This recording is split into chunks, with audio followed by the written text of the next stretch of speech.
Aleluia, Deus abençoe. A palavra do Senhor diz assim, Salmo 133. Ó, quão bom e quão suave é que os irmãos vivam em comunhão. Amém? É isso que nós vamos cantar neste momento. Aleluia, Deus. Vamos cantar assim. Ó, quão bom e quão suave viver em comunhão com meus irmãos. Pode cantar, hein? Aleluia. Ó, quão bom e quão suave viver em comunhão com meus irmãos. Com os meus irmãos. Ó, quão bom e quão suave viver em comunhão com os meus irmãos. Com os meus irmãos. A casa está cheia da tua glória, sem muitas bênçãos, tem muita vitória. A hipocrisia ficou lá fora, e a falsidade mandamos embora. É muita festa aqui na casa do Senhor. Ó, quão bom e quão suave viver em comunhão com os meus irmãos, com os meus irmãos. Ó, quão bom e quão suave viver em comunhão com os meus irmãos, com os meus irmãos. A casa cheia da tua glória, tem muita bênção, tem muita vitória. A hipocrisia ficou lá fora, e a falsidade mandamos embora. É muita festa aqui na casa do Senhor.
simplesmente te adorar.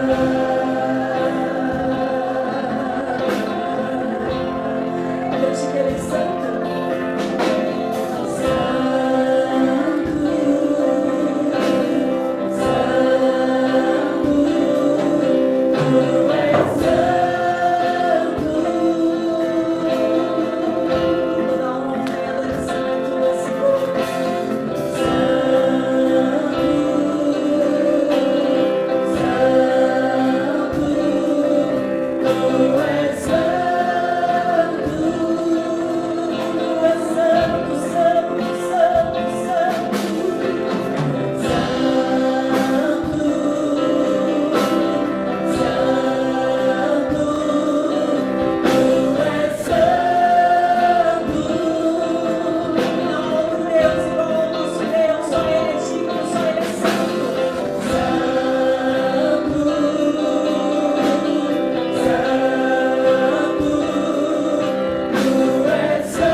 Igreja. Eu sou grato a Deus por uma oportunidade mais que Ele me dá de estar na casa dEle, fazendo aquilo que eu mais gosto na vida, que é falar da palavra. Fico feliz pela recepção dos irmãos. A bateria, pastor, dentro da música foi meu primeiro ministério. Aí depois, porque de sonho mesmo, sempre foi contrabaixo. Mas onde eu comecei já tinha uma galera voando. E aí eu tive que ir pelas beiradas. Estratégico, tem que vir estratégico. E aí depois eu fui desenvolvendo nos outros instrumentos também. Eu, de verdade, uma vez mais eu digo que estou feliz de estar na presença de Deus e poder falar da palavra. E em se tratando de falar da palavra, eu confesso aos irmãos que, Deus abençoe, eu já estive numa luta aqui no culto, vocês não têm noção. Porque eu aprendi com um pastor, que é muito amigo meu, que a gente tem que fazer a leitura do culto. Aí eu aprendi com outro pastor amigo meu, que embora a gente tenha que fazer a leitura do culto, você já fez o dever durante a semana. Então você vai ser tentado a trocar a mensagem. E a minha luta foi essa.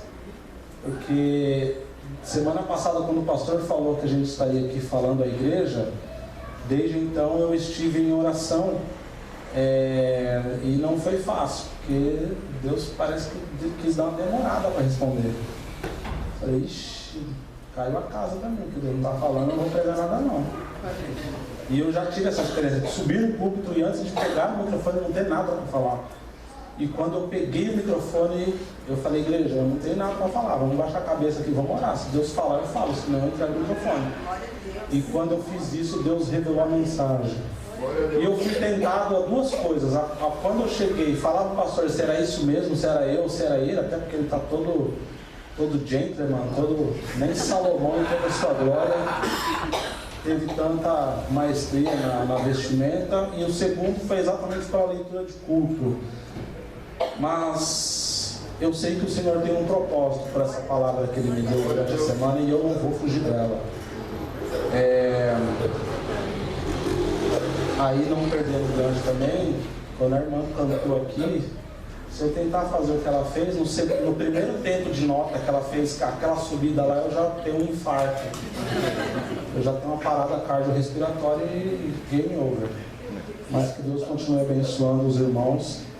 Eu quero convidá-los a uma leitura que está no livro de Romanos, capítulo 13.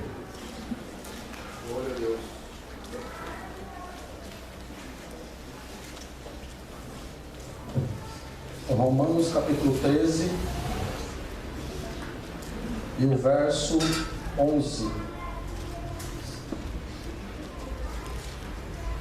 Enquanto você procura, eu rogo a oração dos irmãos, porque ministrar diante de uma tosse alérgica é só o sangue da aliança.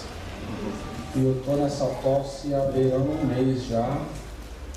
Fiquei por quase uma semana sem voz. E na empresa onde trabalho, tento fazer reunião com a equipe e assim por diante, mas sem voz. Como é que faz isso? Faz mímica, faz libras, inventa, qualquer coisa. Mas estamos sendo acompanhados pelo médico da empresa, medicado, e a voz está voltando. Ainda não está 100% não, tem hora que vai dar uma falhada, mas a gente segue firme. Romanos capítulo 13, verso 11, você achou? Amém. Quem achou, diga amém. Amém. Diz assim o texto bíblico: façam isto compreendendo o tempo em que vivemos. Chegou a hora de vocês despertarem do sono, porque agora a nossa salvação está mais próxima do que quando cremos.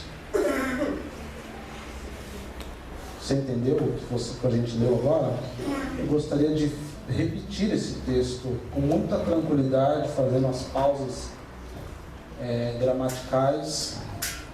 Paulo está falando na verdade, escrevendo para uma igreja que ele não está presente, e ele está discorrendo alguns assuntos. E quando ele está se direcionando para o fim do assunto, ele começa então a fazer algumas recomendações, algumas considerações do que ele está ensinando. E aí ele faz essa primeira pausa. Façam isso o quê? Nós vamos ver o que ele estava dizendo. Compreendendo o tempo em que vivemos, chegou a hora de vocês despertarem do sono, porque agora a nossa salvação está mais próxima do que quando cremos. Então, para a gente se localizar do que está acontecendo, a carta, eu não sei se você sabe, mas a carta que Paulo está escrevendo à igreja de Roma, conforme eu disse, ele não estava presente. Se ele estivesse presente, não precisava escrever, ele já falava direto, lógico. Mas os escritores vão, na sua maioria, acreditar e dizer que eles estavam na igreja de Corinto. E a igreja de Corinto, para quem lê Bíblia vai saber um pouquinho, que ela tinha muita manifestação de Deus. Mas muita, era manifestação de Deus com força. Só que na mesma proporção que tinha, vamos traduzir para a nossa linguagem de hoje, na mesma proporção que tinha avivamento, pentecostalismo e assim por diante, também tinha inúmeros problemas. E Paulo estava lá, ele já estava na igreja de Corinto quando, da segunda para a terceira viagem missionária, quando ele já tinha vontade de ir para Roma, mas até então o Senhor não tinha permitido que ele cumprisse esse desejo. A igreja de Roma não foi Paulo que fundou, alguns escritores vão dizer que foram alguns cristãos desconhecidos, ou seja, Deus não precisa de ninguém que tenha nome para fundar uma igreja, esta de Roma, que o contexto na qual Paulo escreve o que nós temos hoje é o maior compêndio teológico de toda a Escritura. De todas as cartas que Paulo escreveu, tanto elas sendo pastorais ou para a igreja local, o maior tratado teológico que temos até o dia de hoje, dentro da Sagrada Escritura, se chama a Carta à Igreja de Roma. E Paulo está em Corinto, na igreja de Corinto, diante de uma problemática sem tamanho dentro da igreja, porque eu não sei se você sabe, mas se tem um lugar que tem problema é a igreja. Sabia disso ou não? Pois é, estou te falando. A igreja é um lugar que tem problema. Mas que igreja? A igreja, quatro paredes? Não, a igreja é eu e você. Nós temos problemas. Aliás, alguém disse, existo, logo sofro. Então, Paulo está na igreja de Corinto, estou sendo repetitivo de propósito. Diante de uma igreja problemática, mesmo tendo as manifestações do sobrenatural, do fenomenológico, do que a gente quiser colocar de nome aqui, das manifestações dos dons espirituais, dos milagres, mas é uma igreja que tinha problema. Então, quando ele vai escrever a Roma, é claro para mim, na minha leitura deste texto, que ele, ao escrever para lá, ele olha para cá. Ele olha lá na frente, num lugar que ele pretende ir visitar os irmãos, compartilhar da palavra, mas é impossível ele não olhar para o retrovisor de onde ele está e olhar o que está à sua volta. E quando ele começa a escrever, aí eu vou repetir, ele consegue concentrar o maior tratado teológico. Então, para resumir, ele, diante de uma igreja que não tinha chegado para ele problemas dessa igreja, porque quem tinha fundado essa igreja estava tocando muito bem, obrigado, ele vai fazer um apanhado da fé cristã. Os escritores da palavra vai dizer que no tempo que ele escreve, ele faz um compêndio total de como o cristão vai ter uma vida. Na verdade, a epístola que ele está escrevendo, ele tem a dividir o livro em 6 partes, e aonde a última que está contida na parte que lemos vai dizer exatamente da conduta da vida cristã perante a justiça de Deus. E precisa ser de Deus, porque a nossa só é justiça aquilo que é do meu agrado. Aquilo que é justiça para mim não vai ser justiça para o pastor. Por quê? Porque estão lidando de novo com pessoas. Mas ele está escrevendo uma série de assuntos, e quando ele chega na última parte desse tratado teológico, que é a carta à igreja de Roma, que ele começa no capítulo 12 e vai até o 16, ele começa com um texto que a gente conhece muito. Rogo-vos, pois, irmãos, pela compaixão de Deus, que não vos amoldem, estou fazendo uma mistura de 2 versões, que não vos amoldem, ou não seja igual, não pegue a mesma forma, não haja como agem aqueles que não têm a palavra da fé que vocês têm. Por quê? Porque a partir do momento que você tem a palavra da fé, a graça que vem por meio da fé esta que vem por meio da exposição da palavra, e que um dia vocês receberam, e mesmo recebendo essa palavra, vocês concordam com ações e práticas de uma vida cristã, que na verdade, se for colocar na balança, muito mais tem parecido com aqueles que não estão inseridos aqui nessa palavra, então na verdade nós estamos, não tem diferença nenhuma.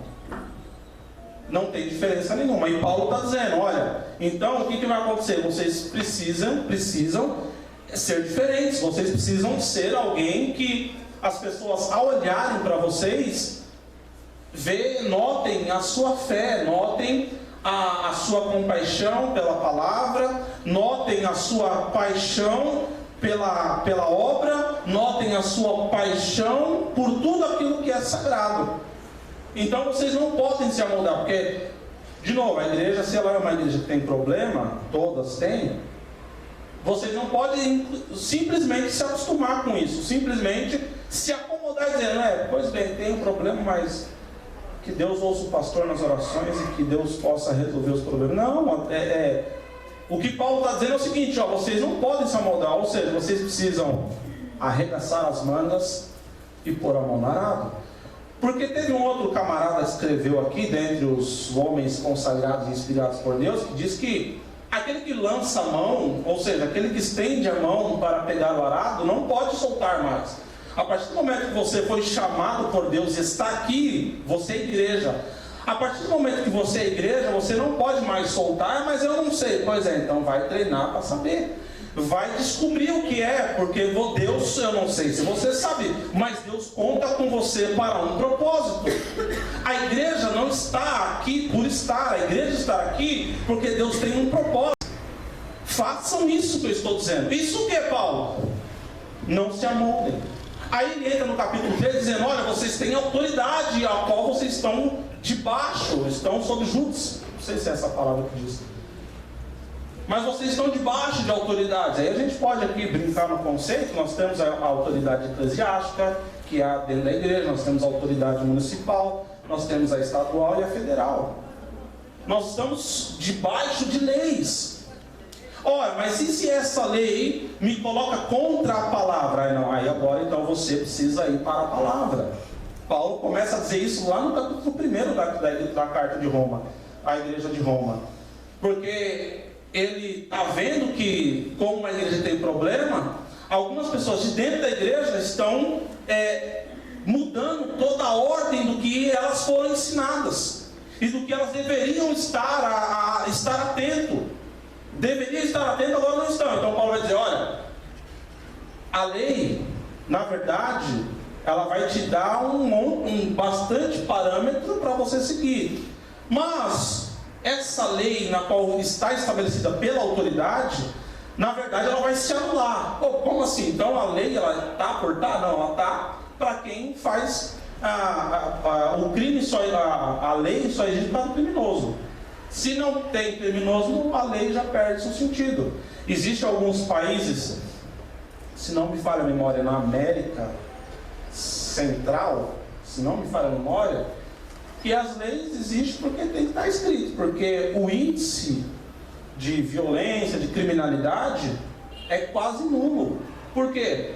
Porque as pessoas entenderam que a partir do momento que elas têm uma condição de vida, uma postura de vida na qual elas se atentam por bom senso aquilo que é bom ou não, e aquilo que não é bom, no comum, no senso comum, ela passa a parar de fazer, o peso da lei cai. Vocês estão compreendendo ou não? Sim ou não? Se tiver muito quadrado, vocês não viram. Porque às vezes a gente se confunde e acha que está no campo acadêmico. E Paulo está dizendo o seguinte, então vocês precisam se atentar para essas coisas. Porque vocês precisam se atentar e viver a prática dessa palavra. Porque alguém disse que não é apenas por ouvir a palavra, mas é por praticar. Não é apenas por fé a essa palavra, mas eu preciso praticar essa palavra que eu digo que creio. Ou seja, a cada instante nós somos convocados pela palavra a uma seriedade de vida que por vezes nós deixamos passar. E Paulo vai dizer o seguinte, então façam isso. Isso o quê? Viver a prática da palavra. Do capítulo 13 que ele está dizendo, nos versos anteriores, a prática ao amor, que é uma prática que quando eu tenho bom senso daquilo que é comum e bom, para onde eu estou inserido, o peso da lei cai. Então ele está dizendo, se você tem bom senso naquilo que do que está estabelecido na lei, logo o peso da lei cai. Aí ele cita a lei dada por Deus a Moisés. Porque se você tem o conceito do que é amor, você não vai matar, você não vai roubar, você não vai furtar. Por quê? Não é por causa do peso da lei que Moisés escreveu. Não é por causa dela. Porque ela está lá para quem já faz. Agora, para quem está aqui, ela não faz por amor a Cristo que chamou ela. Porque o mesmo Paulo vai dizer o seguinte: tudo me é lícito, mas não me convém. Por que não me convém? Por causa da fraqueza do outro. O mesmo Paulo na igreja de Roma vai falar o seguinte: se o teu irmão Se escandaliza de algo que você não se escandaliza, não faça, por causa dele. Outro texto vai dizer, e ele escrevendo para o seu pupilo querido, Timóteo, ele vai dizer o seguinte, ó, não despreza o dom que é em ti. Não despreza. Mas ó, se por causa da percepção da mente humana, do seu próximo, isso vai gerar algum desconforto, não faça. Dá 2 passos para trás. Não por causa de você, é por causa da fraqueza dele. Porque nós precisamos tolerar a fraqueza do outro. Bom, até aí, feito isso, Paulo, ele vai dizer o seguinte, ó, vocês precisam fazer isso. Por quê? Porque vocês precisam ter ciência do que o tempo que você está inserido. Isso quando eu li, eu travei essa semana quando eu li isso. Ele está dizendo, ó, façam tudo isso que eu estou dizendo na carta, mas façam para compreender o tempo que estão vivendo, que nós estamos vivendo. E eu automaticamente, ou levado, acredito, com certeza pelo Espírito Santo, eu saí do contexto histórico do plano de fundo que tem no texto, na carta de Romanos, e vim para cá onde a gente está. Porque quando a gente olha uma ordenança, que começa no capítulo 12, dizendo, não se amoldem à prática do mundo, e no 13, dizendo, vocês precisam fazer tudo isso que está na palavra, para compreender o tempo que estão vivendo. Eu me lembrei de uma tribo, das 12 tribos de Israel,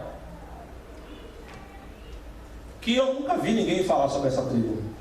Aliás, para não dizer ninguém, quando eu fui para um seminário há mais ou menos 15 anos atrás, eu ouvi o ministrante, o palestrante e o pastor falar sobre essa tribo, que é a tribo de Issacar. A tribo de Issacar, eu não vou entrar no detalhe, porque é muito rico o assunto dessa tribo, embora é uma das menores das 12 tribos de Israel. Existe uma promessa sobre essa tribo, que é a promessa de ter a habilidade de discernir o tempo e as estações. A uma tribo é dada o poder de servir, de trabalhar, inclusive Issacar se enquadra nisso, porque ela sempre está se dispondo a servir. Por isso ela teve essa promessa, porque quem se dispõe a servir, Deus acrescenta mais. Só tem quem tem para compartilhar. Você lembra da parábola dos 10 talentos? O que acontece com quem tem 5 e granjeia? Deus dá mais 5. E quem tem um talento e guarda na terra? O que o dono da vinha vai fazer? Vem tomar conta, presta conta, pede para prestar conta, e ao ver a negligência daquele que pegou o talento e guardou, o que o Senhor faz? Toma o talento e dá para os que têm 10. O que eu estou querendo dizer com isso? Só nessa introdução, eu estou querendo dizer que nós, da igreja do século 21, precisamos identificar o tempo na qual vivemos. Nós temos uma palavra, que essa palavra não é minha, e até parece que eu estou pregando por causa própria. Ela não é minha, ela não é do pastor, ela não é de líderes apenas, ela é da igreja de Cristo, do corpo de Cristo. E tendo essa palavra para o corpo de Cristo, eu tenho que dar uma notícia para vocês. Aquilo que Paulo escreveu na sua igreja amada, Éfeso. Olha, vocês precisam remir o tempo, aproveitar o tempo. Porque na maioria das vezes o que nós vemos é desperdício de tempo. Você quer ver uma prova? A Bíblia vai dizer, depois que Cristo é sepultado, os discípulos começaram a se dispersar da fé cristã. E 2 deles estão voltando exatamente para a prática antiga da sua vida cotidiana. E eles estão indo e desacreditados dessa tal promessa. Porque, eu tenho uma palavra, mas já é o 2º dia e nada. Ele disse que ia ressuscitar e não ressuscitou. Eu vou caminhar 30 quilômetros, 60 quilômetros de volta para a minha cidade, porque esse tal de Jesus era só mais um.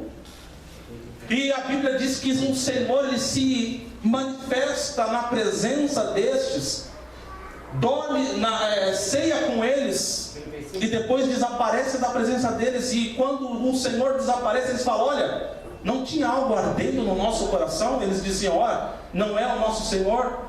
Então o que nós vamos fazer? Vamos voltar. lá para Jerusalém e vamos continuar aquilo que Ele colocou na nossa mão. E aí eu começo a dizer o que Deus tem para essa noite. Às vezes nós estamos na igreja, pasmem, mas nós estamos perdendo tempo. Por quê? Porque nós não estamos aproveitando esse tempo. Nós não conseguimos discernir o tempo na qual estamos vivendo. Qual tempo é esse? O Paulo vai dizer no mesmo capítulo, no versículo que lemos, no capítulo 13 da carta de Roma, ele está dizendo, olha, vocês precisam cumprir essa palavra, porque para discernir o tempo, que tempo é esse? É o tempo de despertar do sono.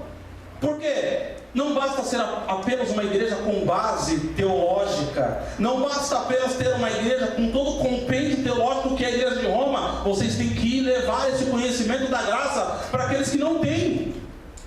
Mas não, está bom aqui, lá fora está frio, mas aqui o ambiente está agradável, talvez para alguns com um pouco mais de frio, para o orador aqui já está um pouquinho quente, porque eu estou aqui me movimentando, isso é natural. Mas de certa forma nós estamos num conforto, e Paulo está dizendo, vocês precisam identificar o tempo que vivemos. Que tempo nós estamos vivendo na igreja do século XXI? Eu tenho a impressão, e eu fiz algumas anotações, para que ora nós pudéssemos avançar e chegar a um conceito do que nós precisamos fazer enquanto igreja, enquanto você, representante da sua casa, você, representante do bairro onde você mora, você, representante, embaixador de Cristo, aonde você vai, aonde você está. Porque às vezes a gente tem essa palavra, mas enquanto viver essa palavra, a gente vive naquilo que nos é cômodo. E naquilo que a palavra às vezes aperta, a gente dá uma aliviada para nós mesmos. E Paulo está dizendo o seguinte, vamos ao texto. Vocês precisam, chegou a hora de vocês despertarem do sono. Porque agora a nossa salvação está mais perto do que quando cremos. O que Paulo está dizendo? Querendo dizer não, ele está dizendo. Nós não podemos viver, e eu fui buscar na minha humilde biblioteca alguns nomes que são referência na escrita.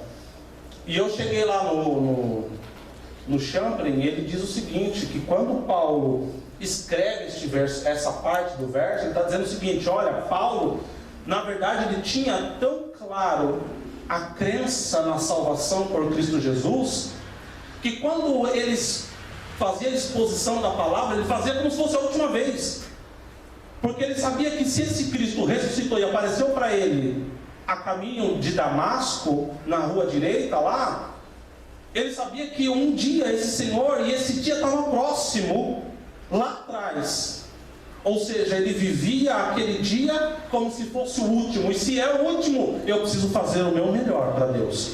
Se é o meu último dia, então eu vou falar a palavra para quem não conhece. Se é meu último dia, eu vou cantar como nunca. Se é meu último dia, eu vou tocar como nunca. Se é meu último dia, eu vou orar como nunca. Por quê? Porque pode ser que a gente não vê o final deste culto. Porque o Senhor Jesus virá buscar a sua igreja. E se Ele vai buscar a sua igreja, como é que você está aproveitando o tempo? Como é que você está discernindo o seu tempo enquanto servo e serva de Deus? Não, eu aceitei Jesus, eu tenho algumas promessas, e biriri bororó, e fica por isso mesmo. Paulo está dizendo, olha, você precisa remir o tempo. Você precisa aproveitar esse tempo, você precisa discernir o tempo.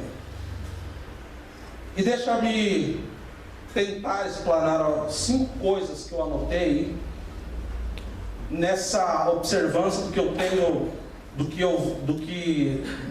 do que é para nós identificarmos o tempo na qual vivemos. Hoje, quando a gente olha Eclesiastes, lá um texto muito conhecido, o Salomão vai escrever que tem tempo para tudo. E aí abre margem para quem prega predestinação, Mas não é disso que eu vou falar. Não é disso que eu quero me prender, porque essas discussões não é para lugar nenhum. Mas o capítulo 3 de Eclesiastes vai dizer o seguinte: ó, tem tempo que vai ter uma hora na sua vida, ó servo, você vai rir, você vai pegar como eu vi alguém dizer, você vai pegar o pé de pano, você vai pegar ele pelo chifre, lá do outro lado da rua, e você vai para cima, você entra em batalhas e ordena no nome de Jesus, e o nome de Jesus é glorificado. Mas tem dia que você acorda, e é o Salomão dizendo no capítulo 3 de Eclesiastes, mas tem dia que você vai acordar, você não quer levantar da cama. E tem dias que amanhã é segunda-feira, que você já fala: meu Deus, amanhã me espera isso e aquilo. O que eu vou fazer?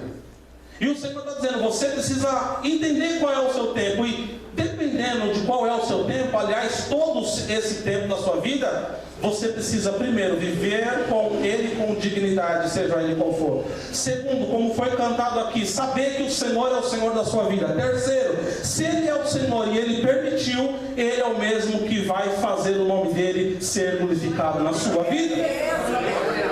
Agora, então, por que você está temendo? Por que eu lutei para pregar essa palavra? Porque eu estava ali no meu canto e o Senhor me deu uma palavra profética para alguém aqui. Eu não sei se vocês acreditam nessas coisas, mas é o seguinte: quando as irmãs estavam cantando aqui, o Senhor dizia: hoje para alguém eu entro no meio do mar que está agitado.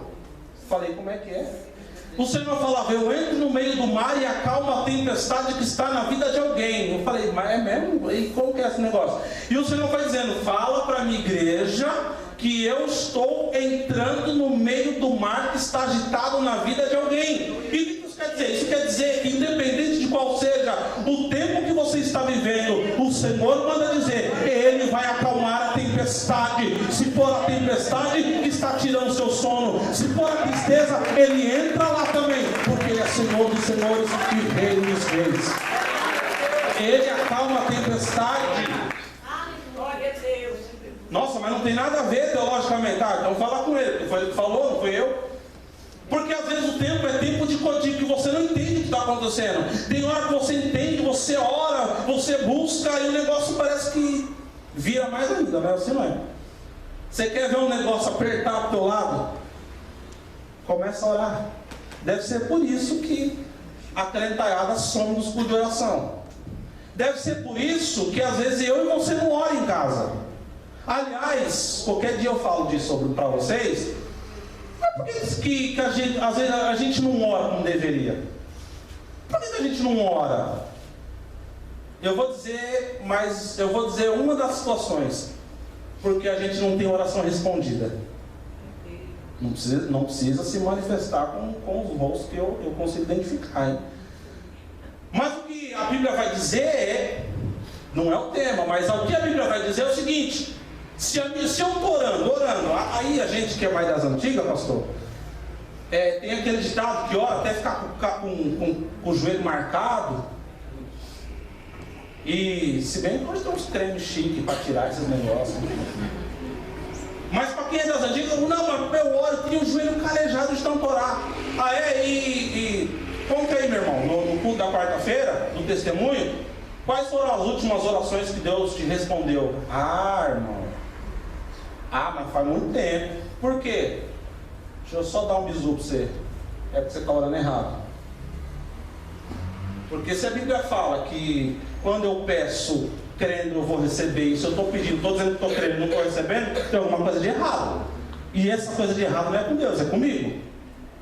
E não é o tema, mas uma das coisas é porque eu estou orando errado.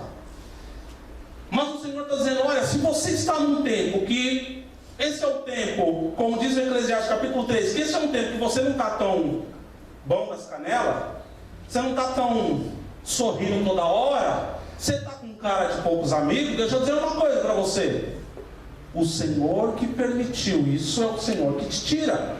Porque o mesmo Paulo escrevendo na igreja de Filipos, ele diz: um dia eu tive lá meus problemas, eu tive minhas necessidades, e quando eu tive essa necessidade, eu precisei lembrar em quem eu tenho crido, que aquele que começou a boa obra, alguém sabe?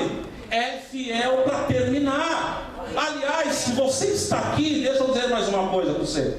Se você está aqui é porque Deus começou algo. E diferente de Deus no nosso tempo, que tem uma geração de projetos inacabados, pessoas que começam projeto e não acabam, o Senhor não é desse tipo de geração. O que Ele começa, Ele termina, porque Ele é fiel e foi Ele que prometeu na sua vida. Então deixa eu apertar um pouquinho. Então enxuga essa lágrima. Então para de resmungar, para de ficar ligando para a irmã no WhatsApp, falando, né, sabe o que é? É que a minha vida está assim, está assado. Porque Deus está dizendo, o tempo quem controla sou eu. Seja ele o crono, seja ele o kairos, o Senhor é o Senhor do tempo. Só discirna o tempo e deixa eu dizer, espera no Senhor. Porque o mesmo Paulo na igreja de Roma, ele vai dizer, sua vida diz o Senhor dos exércitos nesta noite. Aleluia, glórias a Deus. Aleluia, deixa eu correr, senão eu não consigo terminar. Aí quando ele está dizendo, eu preciso entender o tempo, que tempo nós aqui da igreja do século XXI estamos, aí dizendo em tese, tá? Nós vemos uma era que Tiago vai dizer o seguinte, por que acontecem as guerras hoje? Por que é difícil?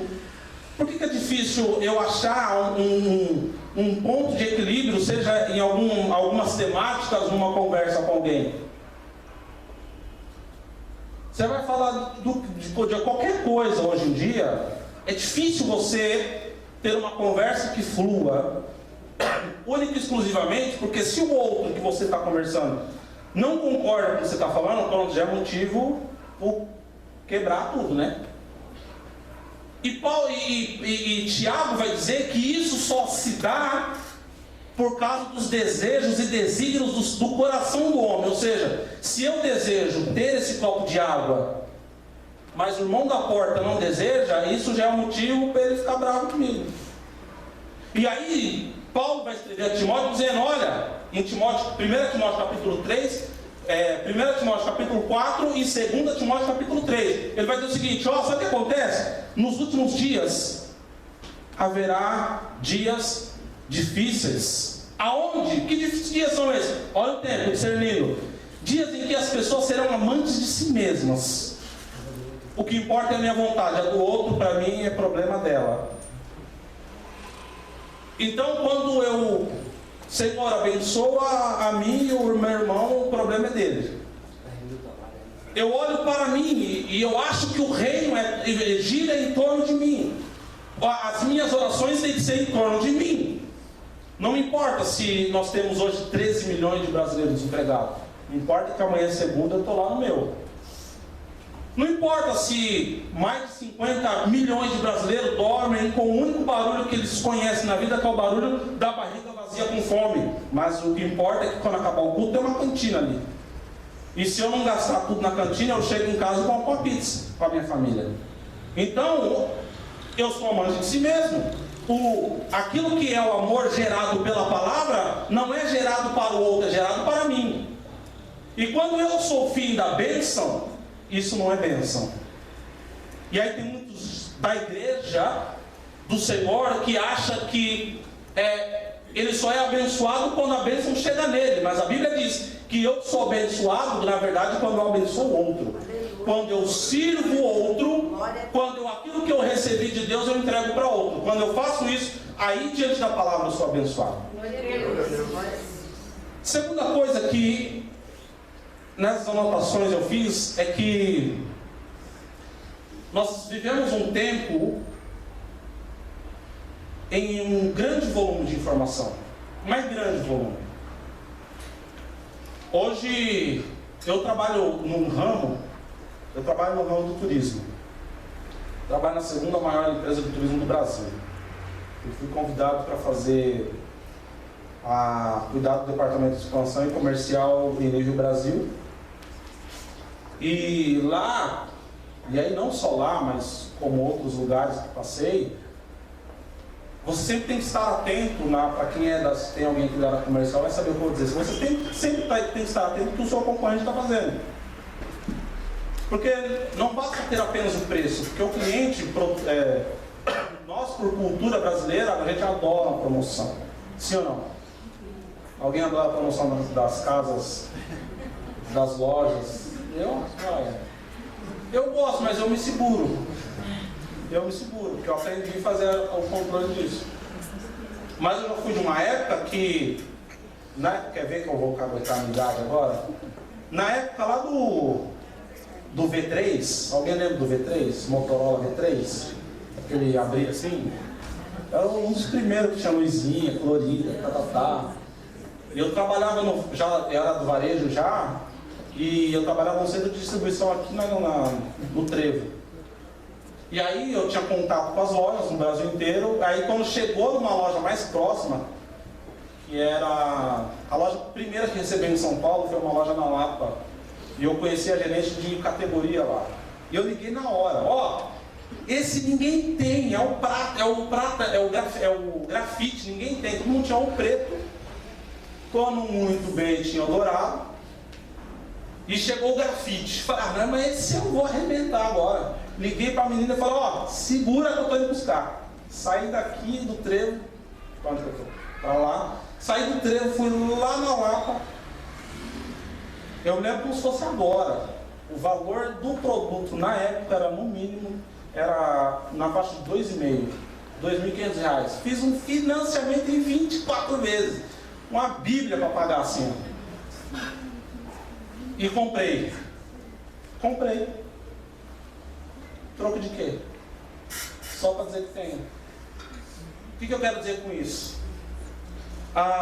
E aí nesse ramo, né, de comércio, enfim, até no ramo nosso aqui da eclesiástica, da igreja, o nível de informação é muito rápido. Ou seja, nós estamos aqui, mas nós conectados no YouTube agora, nós temos igrejas realizando culto no Brasil e no mundo, em tempo real. E eu tenho a informação na ponta dos dedos. Só que, conforme Deus disse através do profeta Daniel, também no capítulo 12, que nos últimos dias a ciência se multiplicaria. E eu tenho a informação de maneira estrondosa na ponta dos dedos. Mas esse conhecimento na ciência ou na tecnologia, o problema é que no tempo que nós estamos vivendo, tudo isso não tem gerado sabedoria para o dia da adversidade. Nós temos a sabedoria na ponta dos dedos, o conhecimento, melhor dizendo, na ponta dos dedos, em tempo real. Nós temos hoje aí na mão o 4G, já está vindo importado da Ásia o 5G, uma velocidade, inclusive no lançamento, a pessoa que está divulgando o produto, que é o 5G, a internet 5G, ele faz referência de Daniel 12. Depois vocês procuram no YouTube. Mas ao mesmo tempo que nós temos a velocidade em frações de milésimo de segundo, essa informação, na verdade, são dados. Isso não gera informação para que eu use isso como sabedoria no tempo da prova que eu tenho. Porque no tempo da prova é mais fácil eu desacreditar da palavra de Deus. É mais fácil eu desacreditar do nome de Jesus. É mais fácil eu desacreditar das promessas que Ele fez na minha vida, ao invés de eu lembrar, como disse Jeremias em Lamentações 3:21. Eu quero trazer à memória não aquilo que me coloca para baixo, aquilo que me leva à esperança. Quem é que nos leva à esperança? Não é Cristo? Se é Cristo, por que eu não penso nele, nas promessas e na palavra? Porque a gente usa o excesso de informação, mas não para gerar sabedoria. Nós usamos essa informação para gerar blasfêmias, para gerar murmurações da palavra do Senhor. Terceiro, e aí não vai dar para acabar. Terceiro, e esse aqui é, no tempo do que se diz o tempo de hoje, é um negócio que que é a sequência do primeiro. Nós vivemos um tempo de alta conectividade. Alta conectividade. Aonde nós estamos aqui, muito raramente a gente não tem alguém com um smartphone ou um celular conectado à internet. Ou se nós não temos a conectividade de internet, nós temos no mínimo aí a de Bluetooth, de Wi-Fi. Ou seja, nós falamos, nós conectamos o nosso dispositivo ao outro, nós nos conectamos com pessoas através de um aparelho, um dispositivo, mas esse alto índice de conectividade que nós temos na ponta dos dedos, com tamanha informação, nos afasta, por exemplo, da natureza. Mas o que isso tem a ver? Vou dizer o que tem a ver. Isso tem a ver que se você está... Tem um poema, Carlos Drummond de Andrade, que diz que existe uma pedra no meio do caminho. A caminhada cristã tem problemas, tem percalços. A maioria das cartas, se não todas vai relatar algum problema.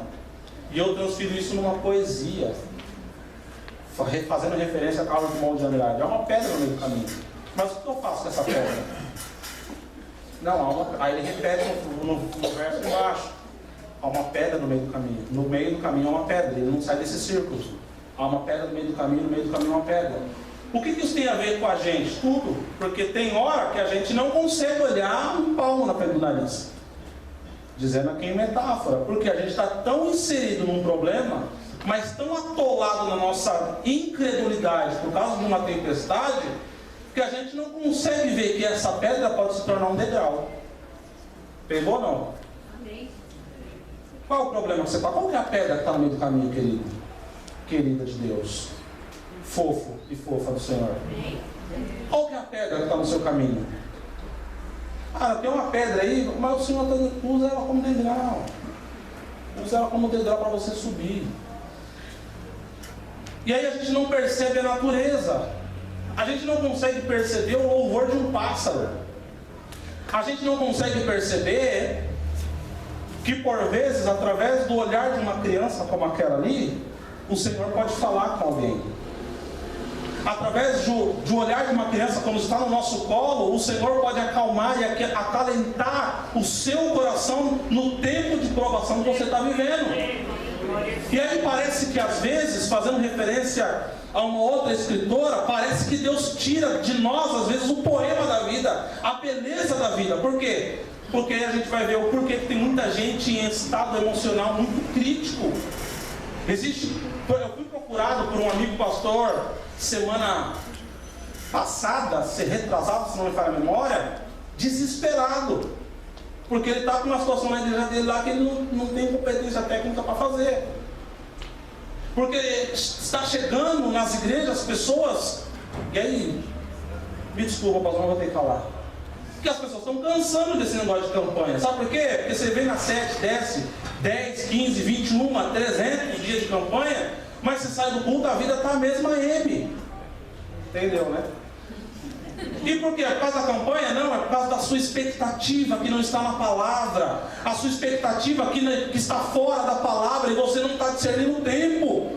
Porque eu tenho que ser crente macho, e aí não nesse peso exatamente, mas eu tenho que ser homem enquanto pessoa, mulher enquanto pessoa, para dizer, olha, hoje o tempo está de prova, eu estou chorando, tem uma pedra no meio do caminho, mas amanhã Deus vai devolver a poesia da minha vida, Deus vai devolver a beleza da natureza, eu vou conseguir olhar para um pássaro e ver Deus falando comigo, ver Deus marcando presença onde você está. Porque a Bíblia diz que onde você está, querido, Ele está contigo. Porque existe essa promessa a 365 vezes na sua vida. Ou seja, tem uma por dia. Aleluia.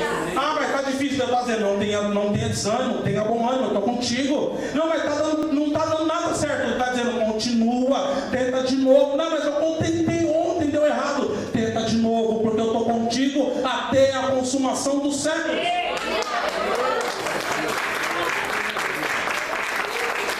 Glória a Deus, se é para Jesus, aplauda com vontade, aplauda com força, até a mão fica vermelha, aleluia.